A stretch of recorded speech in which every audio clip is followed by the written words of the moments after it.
when I got my first job, just beginning to understand and think about how much time that took out of your life, I just remember thinking, like, I don't know how Dad did all the things that he did for us when he was working.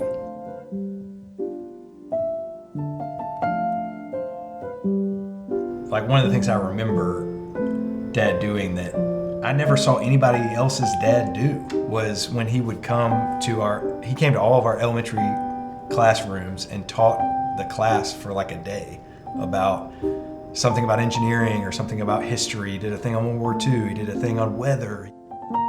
You know, Dad didn't just show up with a worksheet or something that he found on the internet. I mean, you know, it really wasn't the internet He then. prepared. It was a whole table full. There was hours of props. of building simple machine layouts or scientific method. And something I always remember was Mom. You know, she's the editor in our family, editing Dad's handwritten notes that he would write to our teachers to say, "Hey, I want to come to class and do this." I don't remember that. So he was writing. He was writing a handwritten. Well, there was no letter. email. You didn't email the teacher. So he wrote a letter to the teacher to say, I want to can come come to class." teach your class Yes. about weather Yeah. or whatever. Yeah. I think for me at the time, I was like, oh, that's just my dad doing this thing or whatever. But I look back on that now and I think, well, nobody else's dad was doing that. Some of my earliest memories of Dad was actually him coaching me in soccer on the Red Rockets and the Blue Bombers. You know, Dad was always doing those things growing up when he could have been going to play golf or going fishing or doing something on his own time. He always wanted to be involved with doing something with us. I never felt like Dad was not interested in anything that I was doing, whether it was with school or something with church or some project I was working on or whatever. I felt like, you know, even being down in the shop or whatever, like I've always felt like Dad was like trying to make whatever we were doing just a little bit better. How many times did he'd let us cut the wood and it wouldn't quite be straight, or wouldn't match up just flush, or how many times did we bend nails trying to? But we were learning. Yeah. And it was always that way with them. I always felt like whenever I was working on something or trying to build something or whatever, that if Dad got involved, it was going to take longer. Mm-hmm. But it also turned out, way better. In those moments, I think he was not only teaching us and working with us, but he was also like just adding all of this experience to our life. Well, I think we've probably all experienced at some point when we were camping with somebody, outside of our family, or doing something with friends, and people were like, how did you know to do that kind of thing? And it's like he did a good job of just showing us how to figure things out, and that translated to a lot of things. I think figuring out how to basically work within the means that you had to make things work, and that it's always interesting to me, like when you're with other people and you do just something seems to come natural to us of, oh, well, here's what we do, and it's like, how'd you know to do that? And usually it's something Dad taught me. Yeah.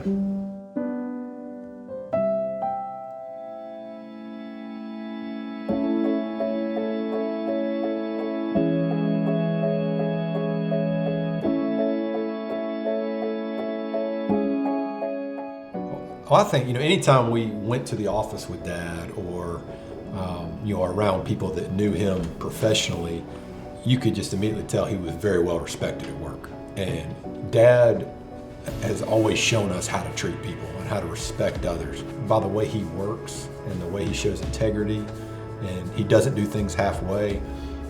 Others really respected that. And you could really tell when you were around others that knew him professionally that was very much the case.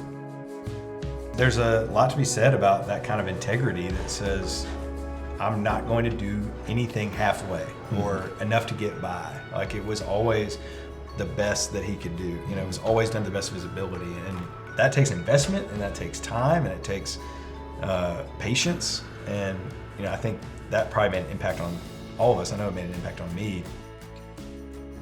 And something I remember picking up somewhere along the way, but I always have in the back of my mind is Dad saying, there's always something you can be doing. Don't ever think that, even when I'm caught up, I got everything, there's always something that you can be doing, and to never sit back and think, oh, I'm done, there's nothing I need to be doing right now. There's this kind of crossover intersection between, you know, what you do is not your identity, but like Dad doesn't just work as an engineer, he is an engineer. Lives as right? an And so engineer. that's how he thinks, that's how he walks through life. And yeah, I mean, I think he built that into us as kids of like, assess the problem, figure out what you're gonna do next. I mean, everything from, we didn't pack a car like a normal family. We packed a car like a family of engineers. You don't just pack the car. You line everything up so you know what all's Figure out going what in you there, need. and you figure out, all right, this needs to go here, and that can go there, and there's a system. But something I remember with me, I remember, you know, always, you know, playing basketball but being shorter. And I remember at one point coming home just defeated because my shot kept getting blocked. And Dad worked with me to develop a shot, and he says, Scott, you got to be able to get the ball over your head to shoot. You can't shoot from your chest. You got to get over your head. Over the course of a few years, I was able to develop that shot, and you know, eventually made the high school basketball team. And was my contribution to the team was my shooting ability. And I remember one of my assistant coaches, we were practicing free throws. I was shooting free throws, and he asked me, who do you try and, you know, copy your shot after? Like, is it Kobe Bryant or Ray Allen? You know, who is it? And my response was, it's my dad. Like, that's who I try and, because Dad could get the ball over his head, and he had a good shot, good form and everything. And so Dad taught me. Keep your and I elbow tried- in. Yeah, keep your elbow in, and you know, follow through. And so that's who I tried to emulate with my shot.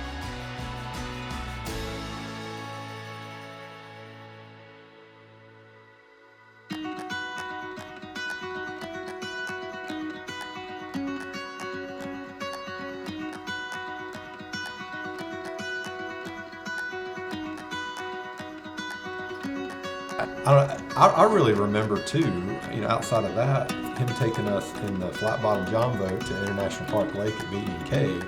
And that's really where I learned how to fly fish. And the amount of patience that he gave me there is, I mean, I'm saying, you know, there's probably, you know, 8, 9, 10-year-old with that same like 15-foot fly rod we had, the big old, you know, probably, with the automatic reel on it, and it just killing my hand because it was so big and heavy. Your tail end is you know, burning, sitting on that aluminum boat, and you got your cooler there with the, you know, with the peanut butter and jelly sandwich in it that we'd packed, and just catching bluegill.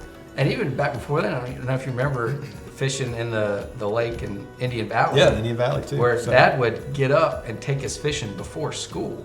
Like at the crack of dawn, it's like before the light was up, Dad would get up, get us ready, and we'd, you know, be half asleep getting in the truck. We'd go down and we'd go fishing for an hour and even if he had to make a sacrifice and get up a little bit early, he would find time to make time to do something one-on-one with you. Yeah, and I mean, that's the thing.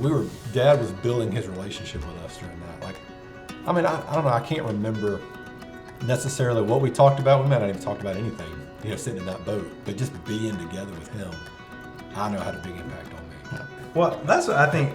I think when I was a kid, there was a lot of times that I thought we were doing without.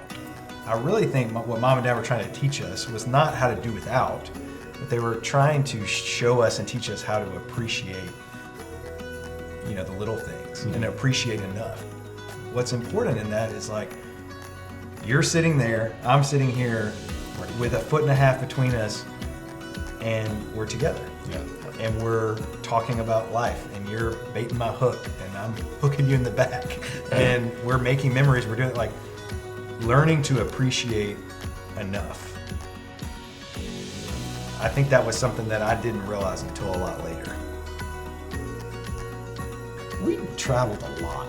We did a lot of things, and like even when we did travel, we, you know, more often than not, it was not It was our own brand of travel. It was. It wasn't luxurious. I mean, a lot of times we were on the ground in a tent. You know, they wanted to help us make memories together as a family. Yep. And you know, I know there was a lot of sacrifice leading up to that, so that we could go to Disney World or go skiing like we did, But that is an example, though, that there are sacrifices that they and we made to go on those vacations. Yeah. It's like our out west trip, we camped on the ground like 18 out of 21 nights, Right. when we easily could have stopped at a hotel. Or you're in Disney World and you're eating tuna fish out of a can, Right. as opposed to You know, getting everybody burgers and fries. Like The that ability teaches to- you that it's okay. what Yeah, well, it's Yeah. okay, but But even that made memories. But that what's we important in cherish. that moment is not necessarily that we're at Disney World and all that big. What's important is that we're there together, Oh. and that to do that in a different way, or maybe a Unique tuna way. fish kind of way, you're getting the important part of it, you know, Yep. which is the memory and the togetherness. Absolutely.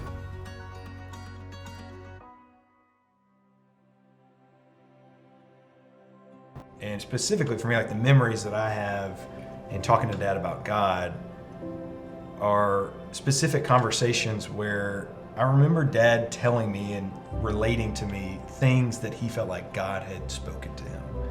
And I think there's something really powerful when you hear somebody else talk about their relationship with God in a way that is very real. It was not just something that happened, but I remember multiple times where Dad was telling me things that the phrase was like, God said this to me, God spoke this to me.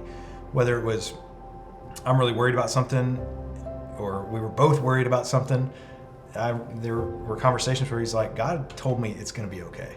There was this just very real relationship with God that Dad had, and he talked about God in a way that was not far off, but was personal and very close. And when I think about walking through life with Dad, I think a lot about all the things that we did, but also think about the things that he said. And one of the things I remember him saying a lot was ways that God had spoken to him and things that he had heard from the Lord. And It was neat to read back through those cards of things we talked about, and there's things. It kind of opened up my eyes that there's things in me and how I live my life. It's because of how Dad raised us that I don't really recall. So like my prayer life, like I pray all throughout the day, and it's just short little prayers. One of those cards was your prayers need to be like little like arrows, like they're short and they're pointed, and pray that way all throughout the day. That like I had been living my life that way, and I just forgotten that had come from Dad. I think And so it's cool there's probably 1,000 things that we don't know to attribute to him that are a part of Yes. us. Yep. He passed on to you. Probably had that conversation in a KFC somewhere, Yep. Townsend, Tennessee, or something. You know, you didn't even remember. Polishing off the mashed potatoes. That's another appreciation that Dad gave us, the buffet at KFC. Yeah, that's It's a- right. It's a treasured thing because they're not everywhere. They're not. Yeah.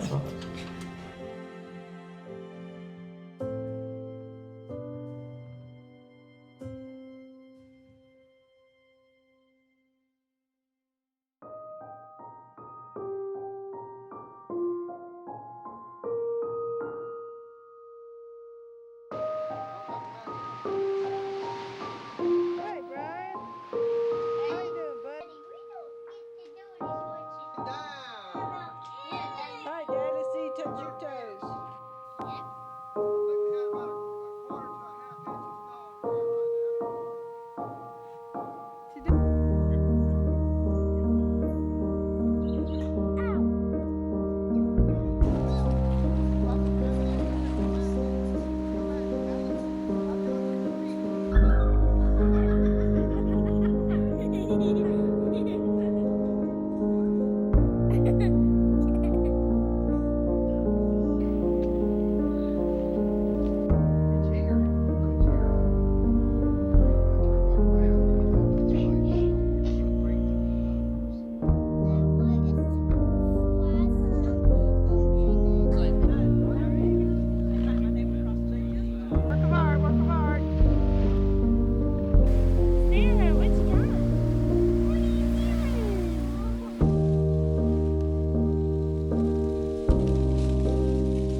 So, Dad, you know, we've as we've just talked about a lot of these memories from growing up. You had an incredible career. I mean, you look at the different companies that you've been at, and I know that you never seemed to pursue something that God didn't want you to pursue, or pursue something that would be at the sacrifice or detriment of your family. And we thank you for that. And yeah, as that chapter comes to a close, you know, it's time for the next chapter to open. And I know we're all excited about what that's going to look like, anticipating how God is going to use you and Mom now. I know that y'all are going to get to take some time and spend celebrating and being together and doing some things you've always wanted to do. But I know all the while you're going to be looking to see what is it now that is next. What does God want for our family next? Yep, and I'm excited for you, Dad, because I know you've worked long and hard to get to this point. And I know, Mom, you have supported Dad in that. And so y'all get to step into retirement, and I know both of y'all, and this is opportunity for y'all to continue in work. God has blessed y'all so that you can work for enjoyment. Now you get to choose to work where you want because you want to and not because you have to. And so that's what I'm excited to see, how God uses y'all to use the life skills that you have for His glory and for the good of others and for y'all's enjoyment as well. One of the things that I've maybe noticed a little bit more about Mom and Dad, y'all, as I've gotten older, is that when I look back on maybe some of the decisions y'all made, some of the ways you lived your life, y'all have had your own way of doing things. That's something people say about me, but I think I learned it from y'all. I'm excited to see how you do retirement in your own way. Y'all have your own way of doing things. All the while you are glorifying God and seeking to highlight Him and point people to Him. I'm excied to see how y'all are going to kind of take on this next challenge and this next chapter with your own personalities and your own style.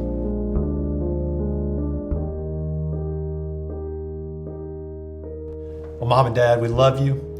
Congratulations on retirement. We're so excited for you. And thank you so much for loving us and the example you've shown for us. We love you. We love you.